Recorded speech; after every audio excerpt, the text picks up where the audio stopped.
அமித்ஷா ஆங்கில மொழியை பேசுறதுல அவமானப்படக்கூடிய ஒரு நாள் வரும் அப்படின்னு சொல்லி பேசுறாரு. हम सबके जीवन में इस देश में अंग्रेजी बोलने वालों को शर्म आएगी, ऐसा समाज का निर्माण अब दूर नहीं. அதுக்கு கன்னியாகுமார் சொல்றாரு அமித்ஷாவுடைய மகன் ஆங்கிலம் பேசுறது சரி கிடையாது. First of all, Smriti, I would like to congratulate.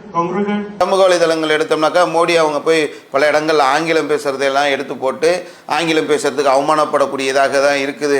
Lifts up the entire family. தென் மாநிலங்களை பொறுத்தவரையிலும் இதுல கொஞ்சம் விழிப்புணர்வு அதிகம். வட மாநிலங்கள்ல இந்த விஷயத்துல எல்லாம் விழிப்புணர்வு கம்மி. இந்தியாவுடைய பண்பாடு ஒரே மாதிரியான பண்பாடா, இந்தியாவுடைய கலாச்சாரம் ஒரே மாதிரி கலாச்சாரமா? இங்க கன்னியாகுமரியில இருந்து ஆரம்பிச்சு காஷ்மீர் வரைக்கும் இந்தியர்களுடைய பண்பாடுல எவ்வளவு வித்தியாசம் இருக்கிறது, எவ்வளவு வேறுபாடுகள் இருக்கிறது. ஒரே மாதிரி இந்திய மட்டும் படிச்சா எப்படி புரிய முடியும்? ஆங்கிலத்துல படிச்சா புரிய முடியாதான், இந்தியில படிச்சாதான் புரிய முடியும். அது எப்படி முடியும்? செய்தியும் சிந்தனையும் என்ற தலைப்பின் கீழே பத்திரிகைகளில் வரக்கூடிய செய்திகளுக்காக நம்முடைய சிந்தனை என்ன என்பதை தொடர்ச்சியாக நாம் பார்த்து வருகின்றோம். அந்த அடிப்படையிலே மகாராஷ்டிரா மாநிலத்தில் நடந்த இந்தி எதிர்ப்பு போராட்டம் மிகப்பெரிய ஒரு அதிர்வலைகளை மகாராஷ்டிரா அரசுக்கு ஏற்படுத்தியிருக்கிறது. அதனுடைய முதல்வராக இருக்கக்கூடிய தேவேந்திர பட்னாவிஸ் அவர்கள் தாங்கள் போட்ட ஒரு அரசாணையை திரும்ப பெற்றிருக்கிறார்கள். மகாராஷ்டிரா மாநிலம் சார்பாக ஒரு அரசாணை ஒன்று வெளியிடப்படுகின்றது. 1ஆம் வகுப்பு முதல் 5ஆம் வகுப்பு படிக்கக்கூடியவர்களுக்கு வரை கட்டாயமாக 3வது மொழியாக இந்தியை கற்க வேண்டும் என்ற ஒரு அரசாணை வெளியிடப்படுகிறது. அது எதிர்க்கட்சிகள், அரசியல் கட்சிகளுடைய கடுமையான எதிர்ப்பின் காரணமாக அந்த அரசாணை வாபஸ் பெறப்பட்டிருக்கிறது. இதைத்தான் இன்றைய செய்தியும் சிந்தனை வாயிலாக நாம் அறிந்து கொள்ள இருக்கின்றோம். அடுத்து வரக்கூடிய ஜூலை 7ஆம் தேதி மிகப்பெரிய ஒரு ஆர்ப்பாட்டத்திற்கு உத்தவ் தாக்கரேவுடைய சிவசேனா ஒரு போராட்டத்திற்கு மக்களுக்கு அழைப்பு கொடுத்திருந்தார்கள். நவநிர்மாண் சேனாவுடைய பொறுப்பில் இருக்கக்கூடிய ராஜ் தாக்கரேவும் இணைஞ்சிருக்கிறாங்க. உத்தவ் தாக்கரேவும் ராஜ் தாக்கரேவும் கிட்டத்தட்ட 20 ஆண்டுகளாக பிரிந்து கிடந்தவர்கள். இப்பொழுது இந்தி திணிப்பு ஏற்படுகின்ற போது நம்முடைய மொழியை நாம் காக்க வேண்டும் என்ற அடிப்படையில் 2 எதிர் துருவங்களாக இருந்தவர்களும் இணைந்து போராட்ட களத்தில் ஒன்றிணைந்து வருகின்ற 7ஆம் தேதி மிகப்பெரிய ஒரு போராட்டத்திற்கு ஏற்பாடு செய்து கொண்டிருக்கக்கூடிய சூழலில் தான் மகாராஷ்டிரா மாநில பாஜக அரசு அந்த அரசாணையை திரும்ப பெற்றுக்கொண்டது. இது மிகப்பெரிய ஒரு போராட்டமாக மாறுகிறது, மக்கள் சக்தியாக மாறுகிறது, மக்களுடைய எதிர்ப்பை சந்திக்கின்றது என்ற உடனே பாஜக இதிலிருந்து பின்வாங்கி இருக்கிறது. மொழி இன்னொரு மனிதனோடு பழகுவதற்கு ஒரு அடிப்படையாக இருக்கக்கூடிய ஒரு டூல். இதை பாஜக காரங்க புரிந்து கொள்ள வேண்டும். ஒரு மொழியை போய் இன்னொருத்தர்கிட்ட திணிக்கிறது. ஒவ்வொரு மாநிலத்திலையும் இந்தியாவில் உள்ள அனைத்து மாநிலங்களையும் இந்திய ஒரு அலுவல் மொழி ஆக்கணும், கட்டாயமாக்கணும் என்று சொல்லி தேசிய அளவில் ஒரு கல்வி கொள்கையை கொண்டு இந்தி திணிப்பை ஒரு 3வது மொழியாக கொண்டு வர வேண்டும் என்ற ஒரு திட்டத்தை நீண்ட நெடிய நாட்களாக பாஜக முயற்சி செய்து வருகிறது. 2020 கொண்டு வரப்பட்ட தேசிய கொள்கை, அதன் அடிப்படையில் இந்த மொழி திணிப்பு என்பது தொடர்ச்சியாக பல்வேறு இடங்கள்ல பல்வேறு மாநிலங்கள்ல இதற்கான போராட்டங்கள், குறிப்பாக தென் மாநிலங்கள்ல கடுமையான போராட்டங்கள் இதன் மூலமாக நடந்து கொண்டே இருக்கிறது. ஆனால் இந்த இந்தி திணிப்பை என்பதை பாஜக விடவே இல்லை. பொதுவாகவே ஒரு மொழியை ஒரு இடத்துல திணிக்கணும்னு வரும்போது அது மிகப்பெரிய பாதிப்புகளை ஏற்படுத்தும். இது கடந்த கால வரலாறுகளே பாஜக அறிந்து வைத்திருக்கவில்லை என்று நான் நினைக்கிறேன். சங்கிகள் என்ன பண்ணாங்கன்னா, ஒரு மொழியை திணிக்கணும்னு வரீங்களே, கடந்த காலங்களில் இந்தியாவில் கிட்டத்தட்ட 1956 மராட்டிய மாநிலமும் இப்போ இருக்கக்கூடிய மகாராஷ்டிராவும் குஜராத்தும் அப்போ மாநிலங்களை எல்லாம் பிரிக்கக்கூடிய ஒரு நேரம். அப்போ எந்தெந்த மாநிலங்கள் எங்கெங்கே போகணும், எதை தலைநகராக்கணும் அப்படின்ற சூழ்நிலைகளில் மும்பையை தலைநகராக்கணும் அப்படின்னு சொல்லி ஒருங்கிணைந்த அது மாநிலமாக இருக்கக்கூடிய சூழ்நிலையில் மராத்தியர்களுக்கும் குஜராத்திகளுக்கும் ஒரு பிரச்சனை ஆகுது. அங்கே ஒரு பெரிய மொழி அடிப்படையில் ஒரு கலவரம் ஏற்படுகிறது. காவல்துறை அதை கட்டுப்படுத்துவதற்கான முயற்சியில் ஈடுபடுகின்ற போது நூற்றுக்கணக்கான பேர் காவல்துறையினால் சுட்டுக் கொல்லப்பட்டிருக்கிறார்கள் 1956. குஜராத்துகளுக்கும் மராத்திக்கும் உள்ள இந்த மொழி போர் காரணமாக இது தெரியுமா தெரியாதா இவர்களுக்கும் தெரியல. ஒரு மொழிக்காக அதை தூக்கி பிடிக்கிறது, மொழியை திணிக்க போறது, இது பெரிய பாதிப்பை ஏற்படுத்தும். உதாரணத்துக்கு இந்தியா சுதந்திரம் அடைகின்ற போது பாகிஸ்தான் என்று சொல்லியும் மேற்கு பாகிஸ்தான் என்று சொல்லி 3 நாடுகள் பிரிந்தது. அப்போ பாகிஸ்தான்ல ஆட்சி மொழியாக உருது கொண்டு வரணுன்ற ஒரு முயற்சி நடக்கிறது. உருதை ஆட்சி மொழியாக ஆக்குறாங்க. மேற்கு பாகிஸ்தான் இருக்கிறது, இதுக்கு எதிராக அவங்க கிளர்ச்சி செய்யறாங்க. எங்க பகுதிகளில் நாங்கள் பேசக்கூடிய மொழி பெங்கால். இப்போ பங்களாதேஷாக இருக்கக்கூடியது முதல்ல மேற்கு பாகிஸ்தானா இருந்தது. அப்போ அவங்க பெங்கால் மொழி பேசுகிறாங்க, உருது மொழியை ஆட்சி மொழியாக ஆக்கினா எங்களுக்கு சிரமம் இருக்கும் என்று சொல்லி மிகப்பெரிய போராட்டங்கள் வெடிக்கிறது. அதற்கு பிறகுதான் மேற்கு பாகிஸ்தான் என்பது பங்களாதேஷாக மாறுது. அங்கே பெங்கால் என்ற மொழியை அதுதான் எங்களுக்கு தெரியும், நீ ஏன் எங்களை உருது மொழி என்று திணிக்கிறாய் என்று சொல்லி ஒரு நாடு கிளர்ச்சி எழக்கூடிய ஒரு நிலைகள்லாம் ஏற்படுகிறது. இதெல்லாம் புரிந்து கொள்ள வேண்டும். இஸ்லாம் இதனால தான் தெளிவாக சொல்கிறது. அல்லாஹ்வுடைய தூதர் முஹம்மது நபி ஸல்லல்லாஹு அலைஹி வஸல்லம் அவர்கள் அரபி பேசக்கூடிய மக்களுக்கு மத்தியிலே தன்னுடைய தூதுத்துவ பணியை கொண்டு வந்தாங்க. அப்படியான ஒரு நிலையில அந்த அரபிகளுடைய சூழல் எப்படி இருந்தது என்று சொன்னால், அரபி பேசக்கூடியவர்கள் என்றும் அரபி பேசாதவர்களை அஜமி என்றும், அரபி அஜமி ரெண்டு கேட்டகரி வச்சிருந்தாங்க. ஒன்று அரபி, இன்னொருத்த அஜமி. அஜமின்னு சொன்னாக்க பேச தெரியாதவன் என்ற அடிப்படையில் அழைக்கக்கூடிய ஒரு வழக்கத்தை அரபிகள் வைத்திருந்தார்கள். அவர்களுக்கு மத்தியில் பிரச்சாரம் செய்கின்ற போது முகமது நபி ஸல்லல்லாஹு அலைஹி வஸல்லம் சொன்னாங்க, ஒரு அரபியை விட அரபி அல்லாதவனோ ஒரு அரபி அல்லாதவனை விட அரபியோ சிறந்தவர்கள் கிடையாது. மொழி என்பது ஒரு டூல், அறிந்து கொள்வதற்கு, பழகுவதற்கு, தொடர்புகளை மேற்கொள்வதற்கு, கல்வி கற்பதற்கு பயன்படக்கூடிய ஒரு டூல் என்ற அடிப்படையில் தான் அதை அணுக வேண்டுமே தவிர அதற்காக மனிதர்களுக்கு மத்தியில் ஏற்றத்தாழ்வு கற்பிப்பது, மனிதர்களுக்கு மத்தியில் பாரபட்சம் காட்டுவது, மனிதர்களுக்கு மத்தியில் இதனால் கலவரங்களை ஏற்படுத்துவது, இதனால் பிரச்சனை ஏற்படுத்துவது என்ற அந்த ஒரு நிலை வந்துவிடக்கூடாது என்பதை இஸ்லாம் மனித குலத்திற்கு தெளிவாக சொல்லி இருக்கக்கூடிய ஒன்றை பார்க்கிறோம். இந்த இந்தி திணிப்பு இருக்கே, இது RSS உடைய ஒரு அஜெண்டா, இவங்களுடைய 100 ஆண்டு கால செயல்திட்டம். அது இந்தியாவில் உள்ள எல்லா மொழிகளையும் ஒழிச்சிட்டு இந்தியை கொண்டு வரணும். இது கோல்வாக்கருடைய தத்துவம். கோல்வாக்கர் எந்த தத்துவத்தை சொன்னாரோ, RSS எந்த சித்தாந்தத்தை சொன்னதோ அதைத்தான் இந்துத்துவ வெறியர்கள் இன்னைக்கு இந்தி திணிப்புன்ற பேர்ல கொண்டு வராங்க. இந்தி திணிப்புன்னு முதல்ல வரும், அதுக்கப்புறம் அது சமஸ்கிருதமா மாறும். உதாரணத்துக்கு சொல்லணும்னு சொன்னாக்கா ஸ்வச் பாரத் அப்படின்றாங்க. ஸ்வச் பாரத் என்ன? இந்தியாவில் இத்தனை மொழிகள் இருக்கிறது, இவ்வளவு மக்கள் இருக்கிறாங்க, இவ்வளவு வேறுபாடுகள் இருக்கு, ஒவ்வொரு சட்டத்திட்டங்களையும் சமஸ்கிருத பேர்ல ஸ்வச் பாரத், வந்தே பாரத், ஐபிசிங்க இந்தியாவுடைய பீனல் கோட் என்று சொல்லி அழைக்கப்பட்ட இந்தியாவுடைய இந்த சட்ட திட்டங்களை எல்லாம் பாரதிய நியாய சங்கீதம் அப்படின்னு சொல்லி அதை சமஸ்கிருத பேர்ல மாற்றக்கூடிய ஒரு வேலைகளை செய்யறாங்க. இந்தியாவுடைய அலுவல் மொழிகளாக 22 மொழிகளை அரசியல் சாசன சட்டம் வகுத்து தந்திருக்கிறது. இந்தியாவுக்குன்னு ஒரு ஒருமித்த மொழி கிடையாது. அலுவல் மொழிகளாக ஆங்கிலம் பெரும்பாலான இடங்களில் பயன்படுகிறது, சில இடங்களில் இந்தி பயன்படுகிறது. இது இல்லாமல் ஒவ்வொரு மாநிலத்திலும் ஒவ்வொரு அலுவல் மொழியை பயன்படுத்தி கொண்டிருக்கிறார்கள். இப்படி இருக்கக்கூடிய நேரத்தில் எல்லாத்தையும் ஒழித்து விட்டு இந்தியை மட்டும் திணிக்க வேண்டும் என்ற வேலையை தான் இன்னைக்கு பாரதிய ஜனதா கட்சி செய்கிறது. அது கடுமையான எதிர்ப்புகளை தொடர்ந்து சந்திக்கிறது. ஆங்கிலத்தை படிக்கக்கூடாது, சமஸ்கிருதத்தை படிக்க வைக்கணும், இந்தியை வைக்கணும். காரணம் சொல்லும்போது இந்தியை படித்தாதான் இந்தியாவுடைய அந்த கலாச்சாரம் புரியும், இந்தியாவுடைய பண்பாடு புரியும். ஆங்கிலத்தை படித்தால் இந்தியாவுடைய பண்பாடு புரியாதுன்றாங்க. அது என்னன்னு புரியல நமக்கு. இந்தியாவுடைய பண்பாடு ஒரே மாதிரியான பண்பாடா? இந்தியாவுடைய கலாச்சாரம் ஒரே மாதிரி கலாச்சாரமா? இங்கே கன்னியாகுமரியிலேருந்து ஆரம்பித்து காஷ்மீர் வரைக்கும் இந்தியர்களுடைய பண்பாட்டில் எவ்வளோ வித்தியாசம் இருக்கிறது, எவ்வளோ வேறுபாடுகள் இருக்கிறது. ஒரே மாதிரி இந்தியை மட்டும் படித்தா எப்படி புரிய முடியும்? ஆங்கிலத்தில் படித்தா புரிய முடியாதான், இந்தியில் படித்தா தான் புரிய முடியும். அது எப்படி முடியும்? நீங்கள் உதாரணத்துக்கு 22 அலுவல் மொழிகள் சொல்றாங்க. இந்த 22 அலுவல் மொழிகள் சொல்றாங்கல்ல, இதெல்லாம் படிச்சாதானே இப்போ நீங்க சொல்ற அந்த பண்பாடை புரிய முடியும். இதெல்லாம் படிக்க சாத்தியம் இருக்கா?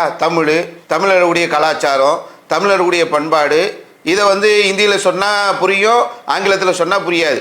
அப்போ அவங்க தமிழ் கற்கணுன்ற ஒரு நிலைக்கு வந்தா, அதே மாதிரி தெலுங்கு, ஆந்திராவுடைய கலாச்சாரம், ஆந்திரர்களுடைய பண்பாடு, மலைவாழ் மக்களாக இருக்கிறாங்களா அவங்களுடைய பண்பாடு, மலையாளம், கேரள மக்களுடைய பண்பாடு புரிஞ்சுக்கணும்னு சொன்னாக்கா ஆங்கிலத்தில் சொன்னால் புரியாதான், இந்தி சொன்னாதான் புரியுமா? அது மலையாளத்தில் சொல்லணும்னு அவங்க சொன்னா 22 அலுவல் மொழிகள், தமிழ், தெலுங்கு, மலையாளம், கன்னடம், இந்தி, உருது, ஒடியா, மராத்தி, வங்காளம், அசாமியம், குஜராத்தி, பஞ்சாபி, சமஸ்கிருதம், நேபாளியம், காஷ்மீரியம், கொங்கணியம், சந்தாலியம், சிந்தி, தோக்ரியம், போடாயம், மணிப்பூரி, மைதிலி, 22 அலுவல் மொழி இருக்கு. இது எல்லாத்தையும் தூக்கி ஓரம் போட்டுட்டு இந்தியை மட்டும் கொண்டு வர வேண்டும் என்று சொல்கின்ற போதுதான் பொதுவாக இந்த எதிர்ப்பு வர்றதுக்கான காரணம் என்றதே அவங்களுக்கு புரியலை. கோல்வாக்கர் அந்த காலத்தில் ஒன்று சொல்லிட்டு போயிட்டாரு, சாவர்கர் ஒன்று சொல்லிட்டு போயிட்டாருன்னா அதை தூக்கி பிடிச்சிக்கிட்டு இருக்கக்கூடிய எல்லா மக்களுடைய உணர்வுகளையும் மதிக்காமல், அவங்களுடைய நிலைகளை மதிக்காமல் இந்தியை திணிக்கணும், இந்திய ஆட்சி மொழி ஆக்கணும்.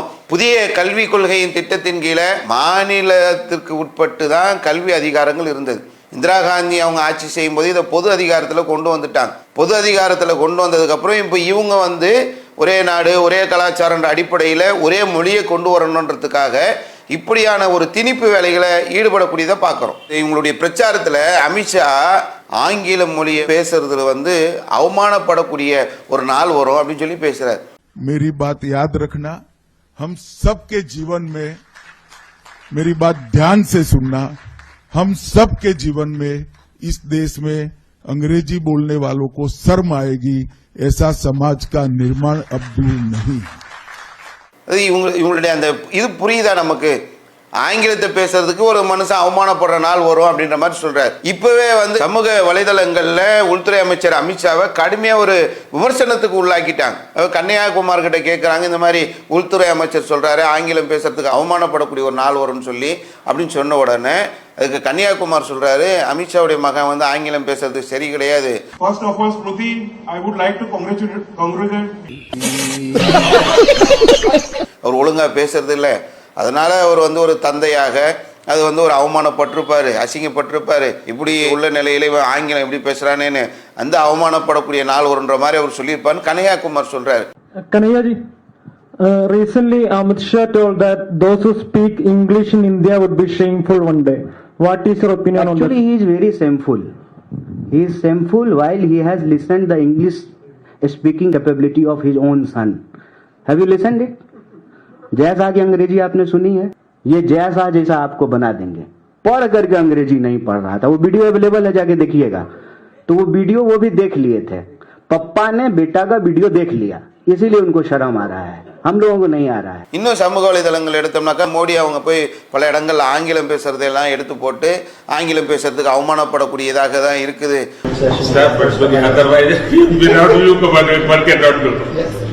I believe that investigating in a girl child lifts up the entire family. உலக நாடுகளுக்கெல்லாம் போறாங்க, பல தலைவர்களை சந்திக்கிறாங்க, ஆங்கிலம் இப்படி அறகுறையா பேசுறாங்களே என்று அவமானப்படக்கூடிய நிலையில் அமித்ஷாவை ஆக்கியிருப்பாங்க அப்படின்ற மாதிரி கிண்டல் பண்ணக்கூடிய நிலைக்கு தான் இவங்களுடைய செயல்பாடுகள் இருக்கு. ஆங்கிலம் பேசுறது வந்து ஒரு அவமானப்படக்கூடிய நாளா வரும்னா ஆங்கிலம் இன்னைக்கு இருக்கக்கூடிய நிலைக்கு மாற்றாக இந்தியை கொண்டு வரணும்னா அதற்கான எல்லா நிலைகளையும் இந்தியில பூர்த்தி செய்யப்பட்டிருக்கா. இதை வந்து முதல்ல யோசிக்கணும்ல. ஆங்கிலம் வேணா நீங்க இந்தி எடுத்துக்கொள்ளுங்கள் என்று சொன்னால் இந்தியர்கள் இன்னைக்கு உலகம் ஃபுல்லா போறாங்க, தொழில் ரீதியாக போறாங்க, கல்வி ரீதியாக போறாங்க, பல வேலை நிமித்தமாக போறாங்க. அந்த தொடர்பு மொழியாக உள்ள ஒரு மொழியை நீ எடுத்துட்டு அதற்கு பதில் நீ இந்தியை படிக்கணும், இந்தியை கட்டாயமாக்கணும், இந்தியை கற்றுக்கொள்ள வேண்டும், இந்திய அலுவல் மொழி ஆக வேண்டும் என்ற ஒரு நிர்பந்தத்தை ஏற்படுத்துகிறார்கள் என்று சொன்னால், உதாரணத்துக்கு இந்தியாவில் மருத்துவ படிப்பு இருக்கு. இந்த மருத்துவ படிப்பை ரொம்ப சிரமமாக்கி வச்சிருக்கிறாங்க. நீட் எக்ஸாம் கொண்டு வந்து படிக்கிற பிள்ளைங்க கூட இன்னைக்கு மருத்துவர்கள் ஆக முடியாத ஒரு நிலையை ஏற்படுத்தியிருக்கிறாங்க. கொஞ்சம் செல்வந்தர்களாக இருக்கிறவங்க அவங்க மருத்துவ படிப்பை நோக்கி போகிறாங்க. கொஞ்சம் பணம் குறைவாக உள்ளவங்க பல நாடுகளுக்கு போகிறாங்க. மருத்துவ படிப்பு இங்கே தான் விலை அதிகம், பல நாடுகளுக்கு போனால் குறைவான விலையில் கிடைக்குதுன்னு போகிறாங்க. அப்படி போகக்கூடியவங்களுக்கு நீ ஆங்கிலத்தை படிக்காத, இங்கிலீஷை படிக்காத, இந்தியை படினா இவங்க எப்படி அடுத்த மருத்துவத்தை படிக்க போகிறது? இன்ஜினியரிங் படிப்புக்காக போகிறாங்க. இவங்களுடைய நிலைமை என்ன? இன்னைக்கு இருக்கக்கூடிய மெடிக்கல் ஃபீல்டு, இன்ஜினியரிங் ஃபீல்டு எல்லாமே இன்று ஆங்கில மொழியை சார்ந்து இருக்கக்கூடியதை பார்க்குறோம். அப்போ நீ ஆங்கிலம் கற்காத, அப்போ மாற்று என்ன, வேறு நிலை என்ன? எல்லாமே கம்ப்யூட்டர் சார்ந்த ஒரு நிலைகள் இருக்குது. கம்ப்யூட்டருடைய மொழி என்ன? C++, ஜாவா, பைத்தான், இதெல்லாம் ஆங்கிலத்தில் இருக்கக்கூடிய ஒரு சூழல் இருக்கிறது. இதுக்கு மாற்றாக இந்தியில் ஏதாவது செஞ்சுருக்கிறோமா? இந்தி இதில் ஏதாவது இதுக்காக உருவாக்கப்பட்டிருக்கிறதா? கம்ப்யூட்டருடைய மொழி உருவாக்கத்தை நோக்கி இந்தியா பயணம் செஞ்சுருக்குதா? இல்லை வேற ஒரு மொழியை எடுத்து விட்டு அந்த இடத்துல இந்த மொழியை வைக்க வேண்டிய ஒரு நிலையில் அது வளர்ச்சியாவது அடைஞ்சிருக்கா? ஒன்றுமே இல்லை. இப்போ இன்று ஏஐ தொழில்நுட்பம் வளர்ந்துருக்கிறது. இன்னைக்கு ஃபுல்லாக ஏஐ தொழில்நுட்பத்தை பயன்படுத்தி அடுத்து இன்னும் 10 ஆண்டுகளுக்கு ஏஐ தொழில்நுட்பம் தான் இந்த உலகத்தில் எல்லா வேலைகளையும் தீர்மானம் பண்ணும் என்று சொல்லக்கூடிய ஒரு இடத்தை அது அடைஞ்சிருக்கிறது என்று சொன்னால், ஏஐ தொழில்நுட்பம் முழுக்க முழுக்க ஆங்கில மொழியை சார்ந்து இருக்கிறது. அப்போ இதை கற்கக்கூடாது என்று சொன்னால் அது உச்சநீதிமன்ற நீதிபதி ஆகணுங்க. ஆங்கிலம் தானே அடிப்படை. ஆங்கிலத்தை கற்காது என்று சொன்னால் என்ன பண்ணுவான்? ஒரு கார்பரேட்டில் ஒரு முக்கியமான இடத்துக்கு போகணும், கார்பரேட்டுடைய ஹெட் ஆகணும்னு நினைக்கிறான். ஆங்கிலம் தேவையில்லை. அப்போ பல நேரங்கள் அவனுக்கு உதவி செய்யக்கூடிய மொழியை ஆங்கிலம் என்று இருக்கின்ற போது அதை எடுத்துட்டு இந்தியை வைக்கணும்னு நினைக்கிறான். இப்போ ஆங்கிலத்தை யாருமே இங்கே திணிக்கலை, ஆனால் மக்கள் படிக்கிறாங்க. கஷ்டமாக இருந்தாலும் அதனுடைய தேவை இருக்கிறதுனால தாய்மொழியை கற்கின்ற மாதிரி அதுக்கு அடுத்த இடத்தில் வைத்து ஆங்கிலத்தை கற்கிறார்கள். ஆங்கிலத்திலே தேவை இருக்கிறது, ஆங்கிலம் அதை பூர்த்தி செய்யக்கூடிய நிலை இருக்கிறது என்பதனால அதை நோக்கி ஓடிக்கொண்டிருக்கிறார்கள். அதை தூக்கி ஓரம் போட்டுட்டு நீங்கள் இந்தியை கற்றுக்கணும் என்று சொல்லி அடுத்து ஒரே நாடு, ஒரே கலாச்சாரம், ஒரே சட்டம், ஒரே மொழி என்ற அடிப்படையில் வர வைக்க வேண்டும் என்ற ஒரு சதி திட்டத்தின் அடிப்படையில், RSS உடைய சித்தாந்தத்தின் அடிப்படையில் தான் இது கொண்டு வரப்படுகிறது. இவங்க ஆரம்பத்திலிருந்து கொண்டு வந்த எல்லாத்தையுமே தென் மாநிலங்களில் கடுமையாக எதிர்க்கப்பட்டிருக்கிறது. இந்த மொழி திணிப்பை ஆரம்பத்திலிருந்தே தமிழகம் எதிர்த்திருக்கிறது, கேரள மாநிலம் எதிர்க்கிறது. கர்நாடகாவில் பாஜக ஆட்சி செய்யும் போது கூட இந்தி திணிப்பு என்று வருகின்ற போது மக்கள் எதிர்த்தார்கள். தென் மாநிலங்களை பொறுத்தவரையிலும் இதில் கொஞ்சம் விழிப்புணர்வு அதிகம். வட மாநிலங்களில் இந்த விஷயத்தில் எல்லாம் விழிப்புணர்வு கம்மி. இவங்க என்ன நினைச்சாங்கன்னா, வட மாநிலங்களில் ஈஸியாக நம்ம இந்தியை திணிச்சிடலாம் அப்படின்ற ஒரு கணக்கு போட்டாங்க. அதில் இப்போ பேரடி விழுந்திருக்கிறது. எந்த அளவுக்கு என்று சொன்னால், இந்தி படங்களுடைய நிலையாக இருக்கக்கூடிய ஹாலிவுட்டுக்கு அடுத்து இந்த கோலிவுட்டுன்னுவாங்க. இந்தி திரைப்படங்களுடைய தலைமையாக இருக்கக்கூடியது மகாராஷ்டிராவுடைய மாநிலத்துடைய தலைநகராக இருக்கக்கூடிய மும்பை. அங்கே தான் இந்தி படங்கள், அந்த திரைப்படங்கள்லாம் அதிகமாக புழக்கத்தில் இருக்கிறது, நடிகர்கள் இருக்கிறது, படம் ரிலீஸ் ஆகுறது அப்படின்னு போகிறதுனால இந்தி திணிப்பை ரொம்ப ஈஸியாக நுழைச்சிடலான்னு எதிர்பார்த்தாங்க. அங்கே ஒரு பெரிய அடி விழுந்திருக்கிறது. பேரிடியாக இங்கே உள்ள இவ்வளவு நாளாக 20 வருஷமாக பகையாக இருந்தவங்கெல்லாம் ஒன்று சேர்ந்து ஓரணியில் நிற்கிறார்கள். மக்கள் எல்லாம் ஒன்று சேர்ந்து ஒருமித்த குரலில் எழுப்புறாங்க. இந்த மண் மராத்தி மண், இங்கே மராத்தி தான் இருக்கணும், இந்தி திணிக்காது என்று வந்த உடனே பாஜக எதை அங்கே ஊன்ற நினைத்ததோ அதுக்கு பெரிய பேரிடி விழுந்த உடனே அங்கேருந்து அப்படியே வாபஸ் வாங்கி கீழே விழுந்தாலும் மீசையில் மண் ஓட்டலைன்ற மாதிரி பாஜக அதுலேருந்து அப்படியே ரிவர்ஸ் அடிக்குது. இந்தி கட்டாயம், அப்புறம் இந்தியை விரும்பினா படிக்கலாம், இப்போ இந்தி பாடம் ரத்துன்ற மாதிரியான ஒரு நிலைக்கு வந்திருக்கிறாங்க. இதில் முக்கியமாக நம்ம கவனிக்க வேண்டியது, மக்கள் போராட்டம் என்று சொன்னார் ஆட்சியாளர்கள் கதி கலங்கி போவாங்க, கீழிறங்கி வருவாங்க, மனநிலை மாறும் என்பதற்கு இதெல்லாம் ஒரு உதாரணம். ஜல்லிக்கட்டு போராட்டத்தில் மக்கள் எல்லாம் ஒரு ஒருமித்த குரலில் அவங்க உள்ளுக்குள்ளே இருந்த விஷயங்கள் எல்லாம் ஒரு இடத்துல ஒன்று கூடி பெரும் மக்கள் திரள் வந்த உடனே இது மக்களுடைய உணர்வுகளை புரிந்து கொண்டு போடப்பட்ட சட்டங்கள், சட்டமன்றத்தில் தான் மாற்ற முடியும், பாராளுமன்றத்தில் தான் அதை மாற்ற முடியும், நீதிமன்றத்தில் தான் அதை மாற்ற முடியும், எங்களுக்கு எந்த அதிகாரமும் இல்லைன்னு ஒவ்வொருத்தரும் அடித்த பல்ட்டியெல்லாம் மாறி மக்கள் போராட்டத்தின் மூலமாகத்தான் நடக்கும் என்பதற்கு சமீபத்தில் நடந்த இந்த மகாராஷ்டிராவில் மக்களுடைய எழுச்சி, ஒரு மொழியை எங்ககிட்ட நீ திணிக்காதே என்று சொல்லி அவர்கள் களத்துக்கு வந்தது. போராட்ட களத்திற்கு வர தயாரான உடனே அரசு ஆட்சியாளர்கள் இதிலிருந்து பின்வாங்குகிறார்கள் என்பது ஒரு மக்கள் போராட்டத்திற்கு கிடைக்கக்கூடிய ஒரு வெற்றியாக இருக்கும் என்பதை நம்ம விளங்கிக் கொள்ள முடிகிறது. ஒரு மொழி என்பது அது ஒரு டூல், ஒரு பழகுவதற்கு, ஒரு படிப்பதற்கு, ஒன்றை அறிந்து கொள்வதற்கான ஒரு உதவியாக இருக்கக்கூடிய ஒரு நிலைதான் என்பதை ஆளக்கூடிய ஆட்சியாளர்கள் விளங்கிக் கொள்ள வேண்டும். ஒரு மொழியை ஒருத்தர்கிட்ட போய் திணிக்கக்கூடாது. இந்த மொழி திணிக்கிறதுனாலேயே இதனால் பல பிரச்சனைகளை சந்திக்கக்கூடிய ஒரு நிலை இருக்கிறது. இதை ஆட்சியாளர்கள் விளங்கிக் கொள்ள வேண்டும் என்பதை இன்றைய செய்தியும் சிந்தனை மேலாக தெரிவித்துக் கொள்கின்றோம். அஸ்ஸலாமு அலைக்கும் வரஹ்மத்துல்லாஹி வபரகாத்துஹு. அல்லாஹு அக்பர், அல்லாஹு அக்பர்.